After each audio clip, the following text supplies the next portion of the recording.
Bonjour tout le monde. On se retrouve aujourd'hui pour une petite vidéo de test de produits de chez Action parce que je n'ai pas vu dans des hauls ces paint markers, ces stylos à peinture acrylique. Du coup, je n'ai absolument aucune idée de si c'était une nouveauté ou si c'est quelque chose de tellement ancien que ça a genre été testé l'année dernière et que je ne l'ai pas vu ou que je m'en souviens pas. Mais du coup, je me suis dit, quitte à le tester pour moi, autant en faire une petite vidéo. Donc du coup, je vais faire le test sur du papier blanc. J'ai pris une feuille du mauvais papier aquarelle de chez Action. Je voulais juste une feuille blanche qui soit un petit peu solide. Donc je vais me servir de la face qui est toute lisse. Je vais également les tester sur une feuille noire. C'est du papier Clairefontaine d'un très vieux bloc que je dois avoir depuis, je sais pas, une vingtaine d'années. Je vais aussi me servir de la face lisse, même s'il y a une face légèrement plus rugueuse. Le papier est beaucoup plus léger. Je pense que ça doit être du 120, quelque chose comme ça. Et parce que à la base, je les ai achetés pour pouvoir peindre sur du tissu, je vais également, alors pas toutes les couleurs, mais les 2-3 sur lesquelles j'hésite, essayer sur cette chute de tissu. On est parti. Alors donc on a un paquet avec 8 stylos différents. Dans les deux cas, la pointe est médium. Et donc on a un paquet avec des couleurs vives. On a du jaune, du orange, du rose, du rouge, du violet, du vert menthe, du bleu pétrole et du gris. Et on a également la version pastel avec blanc, jaune, orange pâle, rose pâle, lavande, bleu pâle, menthe et vert jaunâtre. Voilà, on va tester tout ça. Alors, puisque ce paquet est déjà ouvert, on va commencer par les couleurs pastel. Mais on va pas commencer par le blanc parce que ça n'aurait pas beaucoup d'intérêt. Donc, la pointe est arrondie. Et c'est ce genre de stylo qu'il faut appuyer comme ça pour amorcer en fait la peinture.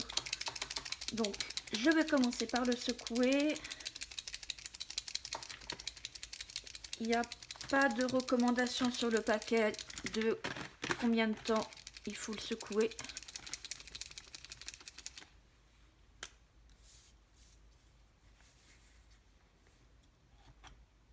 Un, 2, 3, 4.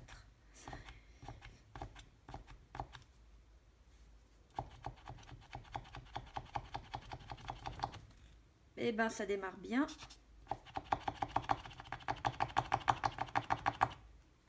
Peinture, tu descends quand tu veux. Ah, elle commence à descendre.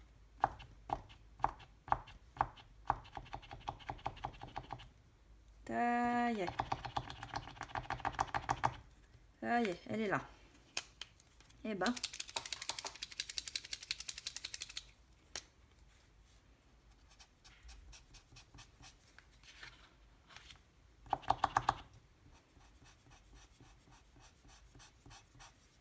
Alors, la peinture me paraît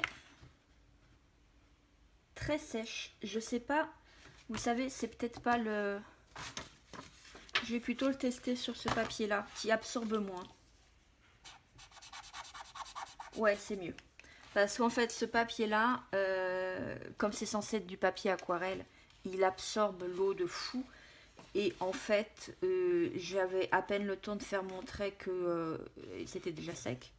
Alors, ça a un avantage, mais du coup, en fait, ça arrache la surface du papier. Donc, ne le faites pas sur du papier aquarelle. Donc ça, c'est du papier, je sais pas, ça doit être du 100 grammes peut-être.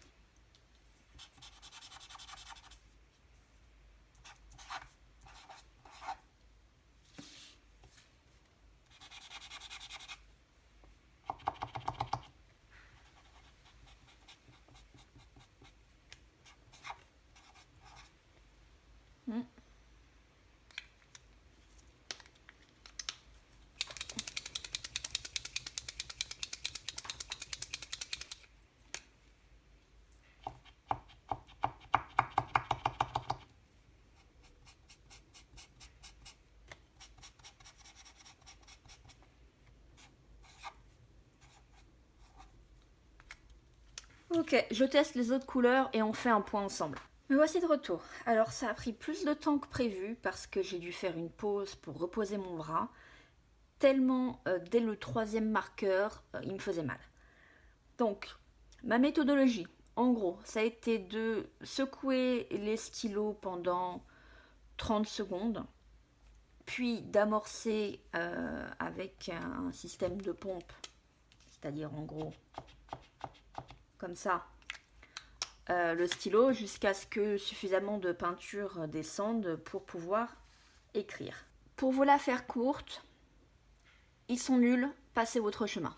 Pour vous donner un peu plus de détails, et entre autres pourquoi est-ce que j'ai autant mal au bras. Mis à part le fait que déjà secouer quelque chose pendant 30 secondes, ça devient vite long, surtout quand on en a 16 à faire. Le truc, c'est que, mis à part 3 ou 4 sur les 16, ces stylos sont vides. Il n'y a juste pas d'autres mots. Ça se sent au poing, ils sont hyper légers. Je retire le... même sans le bouchon, hein, ils sont hyper légers. Ça s'entend, parce que quand on fait bouger la bille qui est censée mélanger la peinture, on entend que en fait elle ricoche sur le plastique. Il n'y a quasiment pas de peinture pour absorber le son. Je ne sais pas si vous allez l'entendre à la caméra, mais c'est flagrant. La différence s'entend vraiment bien quand on le fait. Je vous prends celui-ci par exemple.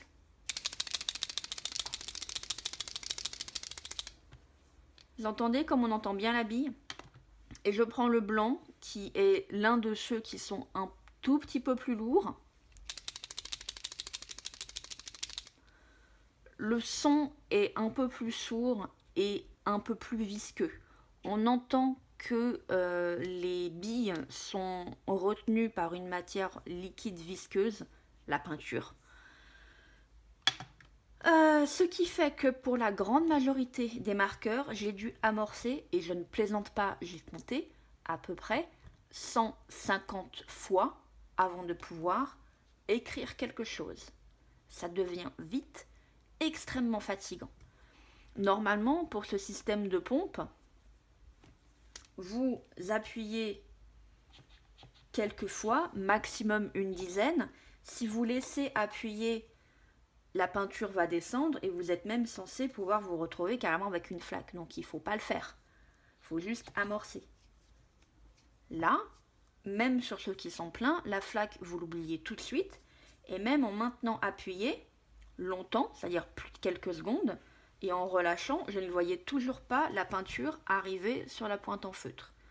Mis à part donc 3-4 exceptions, ceux qui sont un peu plus remplis, c'est-à-dire le jaune clair, le blanc, il y avait le rouge et le orange et le jaune. Ouais, on va dire sur 16, il y en a 5 qui sont plus remplis que les autres. Ce qui ne veut pas dire qu'ils soient bien remplis, mais ils le sont plus que les autres. Et pour cela, maintenir la pointe appuyée pendant plusieurs secondes, relâcher et recommencer, on voyait vraiment la peinture arriver assez vite. Pour les autres, 150 fois. Autant vous dire que la pointe de mon feutre qui à la base était arrondie n'est plus arrondie du tout, elle est complètement plate. Ensuite, au niveau des couleurs, alors je les ai fait dans les deux cas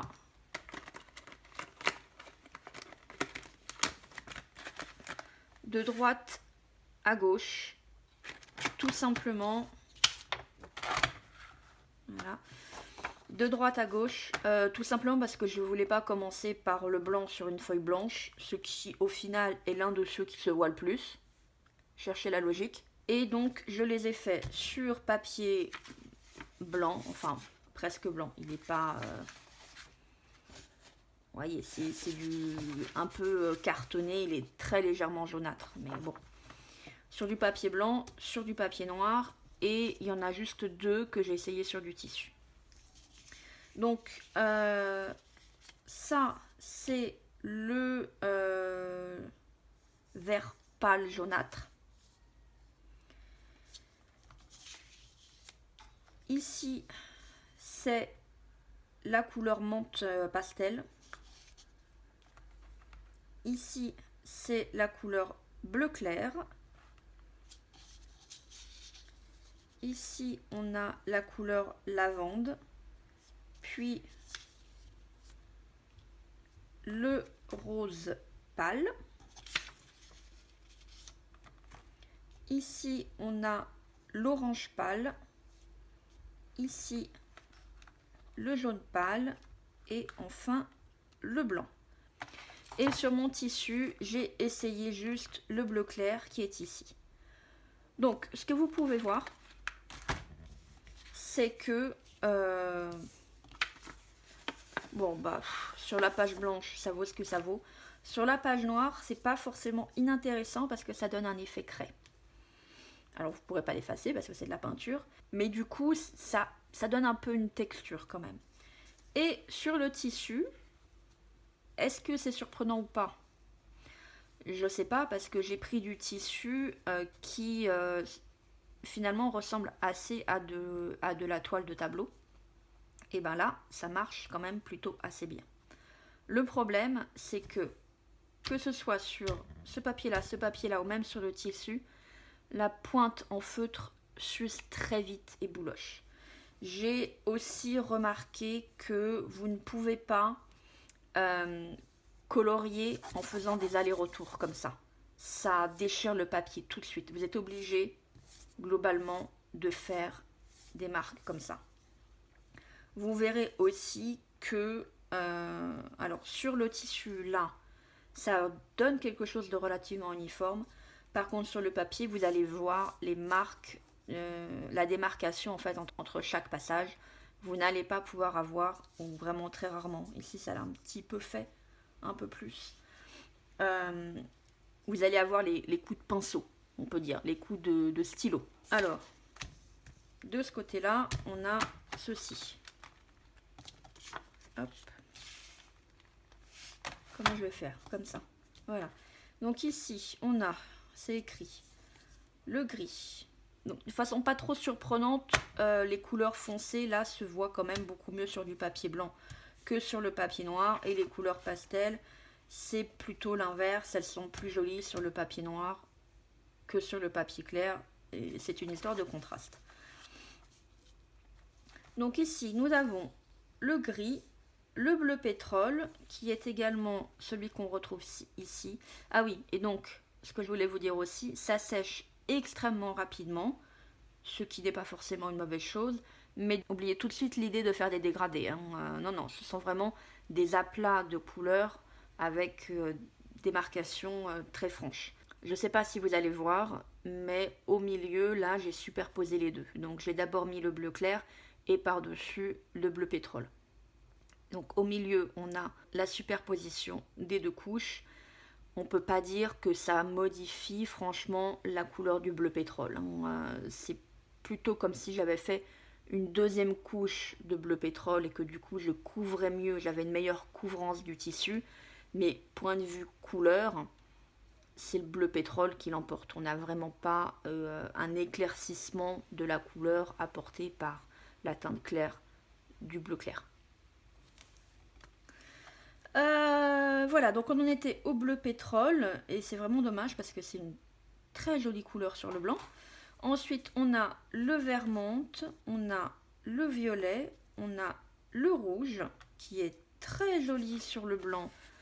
Et ce n'est pas vraiment surprenant puisque c'est l'un des stylos les plus remplis. Ensuite, on a le rose, on a le orange qui est aussi bien intense, bien flashy. Et on a enfin le jaune qui lui aussi est bien intense. Ces trois couleurs-là sont très jolies. Verdict. Chaque paquet est à 3,39 € si je me souviens bien de mon ticket de caisse.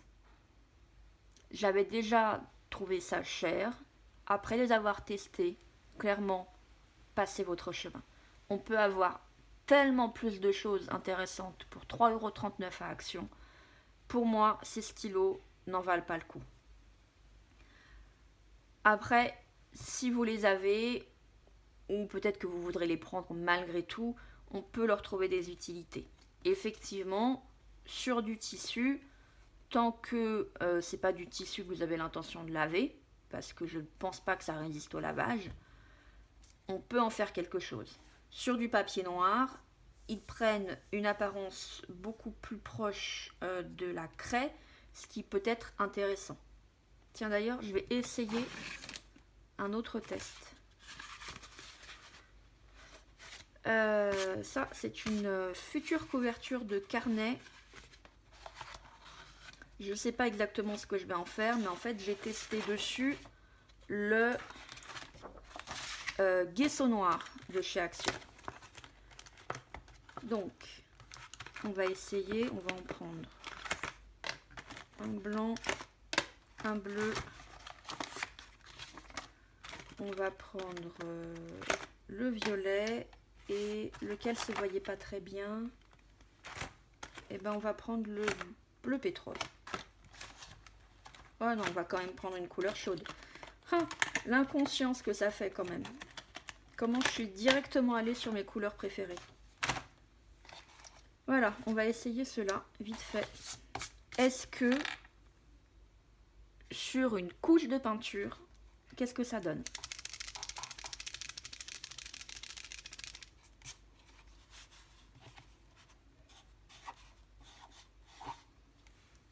Alors, le blanc, mais le blanc était l'un des bons. Très bien, beaucoup plus agréable à écrire.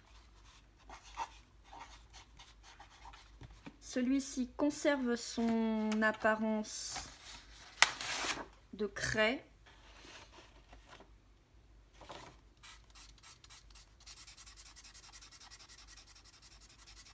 Alors là, ça arrache moins, mais je ne dirais pas que ça colore, bien. Il n'y a pas tellement de différence. Par contre, c'est vrai que ça arrache moins le papier et j'ai moins senti que ça abîmait ma pointe. Passons au violet qui est ici.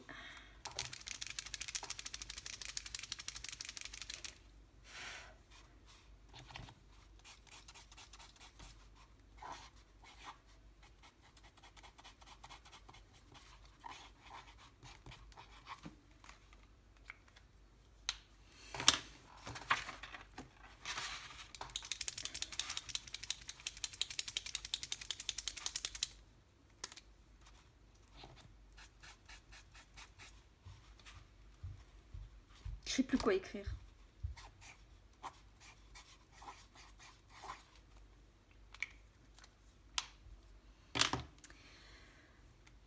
Je vous dirais que c'est un petit peu mieux sur du gesso, mais c'est pas super flagrant. Donc, pour résumer, clairement, je vous conseille pas de vous en servir sur du papier, même du papier un peu épais, parce que ça va tout de suite arracher le papier et abîmer franchement votre pointe. Ça fonctionne mieux sur du tissu, sur une toile ou sur quelque chose qui aura déjà été recouvert. Ça, c'était du carton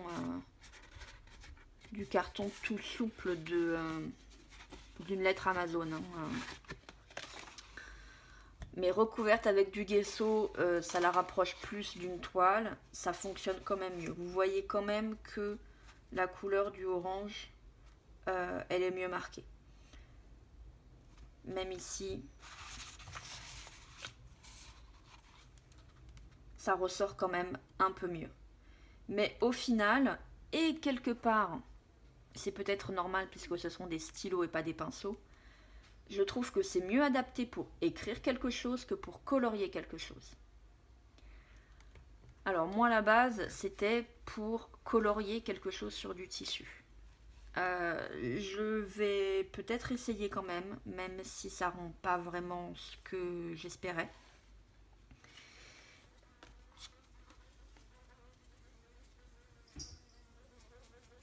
Ah, excusez-moi, j'ai une abeille, je vais essayer de la sauver de ses tiges.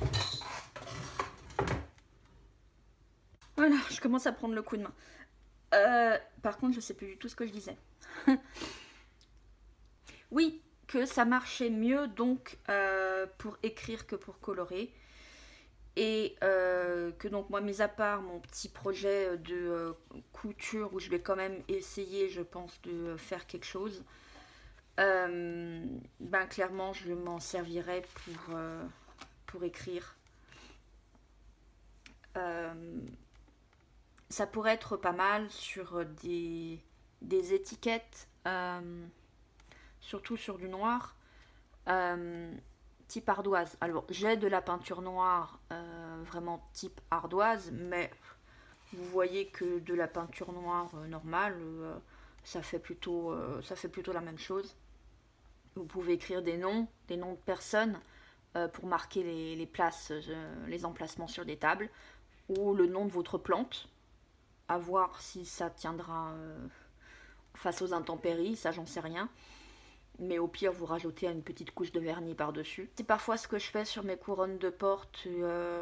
J'ai peint avec ma peinture ardoise un petit bout de bois et ça me fait un panneau, et après j'écris un petit message dessus par rapport à la saison.